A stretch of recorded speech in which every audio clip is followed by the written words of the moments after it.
Yes, that something else would be Solaris. So, shooty bangs and pew-pews in spaceships have their place and can certainly be entertaining, but the best science fiction, and especially that which lingers longest in the mind, is that which challenges, or perhaps explores some ethical, philosophical or existential point. Russian director Andrei Tarkovsky's Solaris is certainly that, using the setting of Polish author Stanislaw Lem's book to explore memory, love, personhood, and a whole host of other issues pertinent to his overarching topic of existence.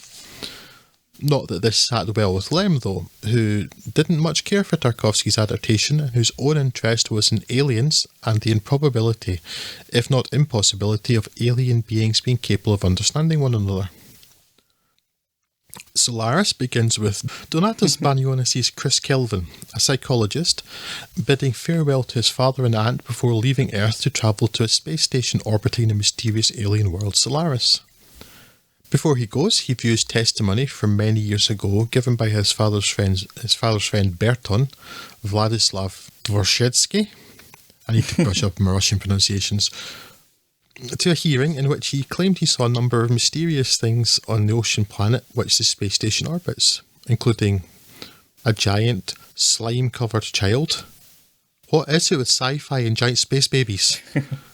These were dismissed as hallucinations by almost everyone, but there's certainly something going on with the current crew, and it's up to Chris to determine if the Solaris project should continue.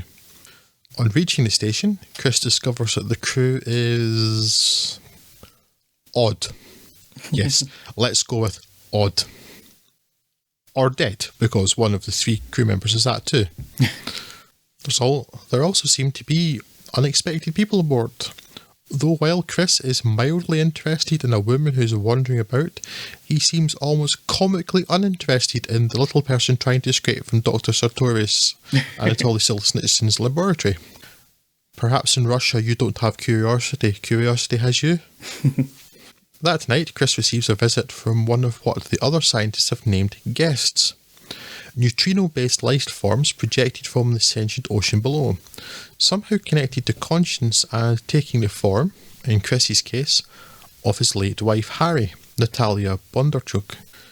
This sets the scene for the rest of the film and its discussions and explorations of existence and philosophical musings about love and our ideas of other people. Novo Harry is an incomplete person as she is formed by Solaris solely from Chrissy's memories of her. But she is as real to him as the real Harry. Perhaps more so. So the film brings up the questions of, do we love another person, or do we love our idea of another person? What is real and what is not? And in the end, does it matter when our reality is only our brain's perception and interpretation? There's always a level of abstraction. This is a nearly 3-hour film in which not a lot happens, but I certainly wasn't bored. Tarkovsky used relatively empty and long sections deliberately, intending them to be meditative and forced thoughtfulness and perhaps introspection. That said though, Solaris consists of 2 parts, and virtually the entirety of the first part could have been excised with no notable impact on the overall film or its themes. Talking of cutting, for a film so determined to let the viewers work most of the content out for themselves, the ending is oddly artless, as we see that Chrissy's return home is not what it seems. That water's a bit odd. Pretty sure I know what's going on here. Slight zoom out to show some telltale clouds. Yep, thought so. Okay. Continued zooming out and spelling out for several minutes. Oh, we're still going, are we? Okay. Here, would you like this hammer with which to beat me about the head? I can't say that I enjoyed Solaris, but I also very much did not enjoy it. Finding it pretty interesting throughout, and at least being engaged enough that my attention never wavered nor boredom set in. There's an awful lot to unpack in Tarkovsky's film, but I feel this is one I will return to, though I am currently orbiting a planet very far away from the one where this is considered a masterpiece. Not sure what the fuss is about, but I'm open to being fussed out of 5. Yeah, first time I had seen this version of Solaris, actually. I did see the Soderbergh one, 2002? Yeah, I suspect we saw that at the same time. And I remember being very nonplussed by that at the time. Yes, and also just just checked there, and apparently it was closer to 90 minutes. So yeah, Soderbergh clearly paced this very differently. But I think part of the kind of slow, methodical, contemplative pacing is what makes this a bit more interesting to me than Soderbergh's version of it, at least. And also the fact that it's really not laying hard into any of the science fiction stuff quite so much. I mean, it is there, but much like the other film we're going to talk about, it's not really using that as any kind of much of a driver. It's really more concerned with the more human aspects and the kind of points you mentioned in your review.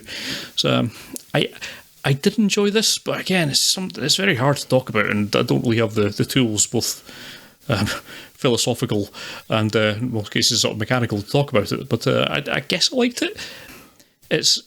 It's a very different film to the kind of ones you would see these days. Certainly anything that's got a science fiction label on it. But it's a very different experience, and I very much appreciated that aspect of it. And I would happily go back at some point to watch this again, but it's the sort of film I really need to take more notes about and to think about it. It requires a lot of unpacking. There's a lot of things to process in there, both just from the filmmaking language and just the general concepts and the psychology that it's trying to get across, which is so at the moment perhaps a little bit beyond my leagues and comprehension to really explain to you, but I would say that I did enjoy it. I can see why a lot of people would really love it, particularly if you're going back to it a couple of times and sort of getting the sucked all the marrow out of it. And I'm open to doing that, but yes, I didn't watch it and immediately start raving that it was the best thing I've ever seen either, but I certainly did watch it and go, well, that was certainly a very different experience to most films that I've seen, and I appreciate that aspect of it intensely. So yes, I would certainly recommend everyone give it a go. I have some of the tools required to unpack this, and I'm actively trying to develop more. But there are still a number of films I've seen where I can see that those things are in it, and I absolutely do not think they merit further exploration. I don't think they're good. Whereas this one, I do. Yes. So I'm happy to go back to this, both with more honed skills, but to hone those skills more with a film like this, because it is probably not quite like anything I can recall seeing. Yes. It's contemplative and meditative and intriguing and interesting, and again, yeah, I'm very far away from seeing this as anything spectacular or a masterpiece, but it's certainly interesting. And I don't know whether I can agree with your points about the Soderbergh version or not, Scott, because I remember absolutely nothing about it other than I didn't like it. My skills in terms of reading films and stuff have come on massively since then too, so maybe I would feel differently about that if I were to see it now. It's just, I really don't know what else to say about it, because it's not got a plot that you can talk about in the real way. A lot of it revolves around listening to other people talk about philosophy and stuff, I guess. Yeah. Which sounds like it could be incredibly boring. In this film, I didn't find that. I was just like, this is interesting. Yeah, I don't know what to say about it, because I would like to try and get across why I found this appealing, so that other people might check it out. But it's I find it really hard to express why. It's a very hard film to give any kind of capsule review of, and that gets across anything like what the film is trying to do or trying to say. It's nothing like as straightforward as a lot of it's as possibly any film that I've seen. This is up there in terms of complexity of what it's trying to achieve and what it actually does achieve. It's top tier for that, for anything that is nominally just a science fiction film about people studying a planet. It is very much not that, and so it is very hard to talk about without writing a thesis on it. But it's. I mean, so if you want the really short answer, is it worth watching? I would say yes.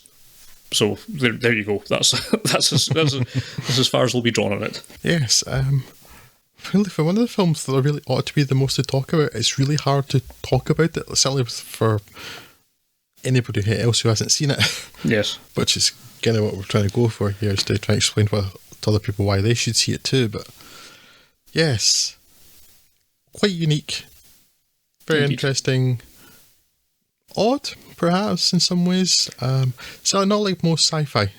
Yes. Although, definitely is sci-fi as compared to the other Tarkovsky film we'll come to later, which is not in here because I thought it was sci-fi, because I knew nothing about it, basically. Then turns out it's not sci-fi, but we'll get to that.